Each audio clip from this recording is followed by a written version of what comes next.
Good morning મિત્રો. એક મસ્ત વસ્તુ બતાવવા છે તમને. ઘણી વાર આપણે એવું સાંભળ્યું હોય છે કે ભાઈ કોઈ જાનવરને તકલીફ થાય, પગ જલાઈ જાય, તો કે ભાઈ એને વડીલો એવું કહેતા કે ભાઈ એને ડોબવી પડશે. તમે એવું સમજારો આ ડોબ એટલે હું લગભગ અંદાજ નહીં હોય, પણ હું તમને બતાવું ડોબવું એટલે શું. જો આપણી વોટ છે, આને તકલીફ પડી હતી થોડી, હેડી નથી એકથી, એટલે એને આમ સાદી ભાષામાં ડોબવું કહેવાય, આમ ડોમ આપવાનો કહેવાય. જો એ આ એને ડોમ આપેલો છે, દેખાય તમને? આ ડોમ આપવાથી ને આખા પગનો દુખાવો એ રેડી રેડી થઈ જાય. અને એનો લગભગ બધી તકલીફ ઓકે થઈ ગઈ ને હું હવે હેડવા મળી.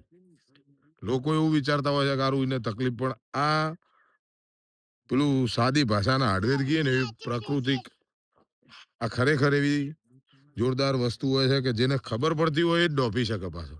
ના ખબર પડતી હોય ના ડોપી શકે. એટલે આ પહેલાના વડીલો જે જાણતા હોય એ લોકો જ આ કરી શકે, બીજાનું કામ નહીં. આનાથી ઊંટ હેડવા મળી યારી આપણી હોંઠ, અને એક નંબર ઓકે ઓકે થઈ ગઈ લો. હવે એને અહીંયા દવા લગાવી દઈએ એટલે આ રૂજ આવી જશે મસ્ત. આવી અનેક જાણકારીઓ માટે આપણી ચેનલને ફોલો કરો, સબસ્ક્રાઈબ કરો અને મારી સાથે જોડાયેલા રહો.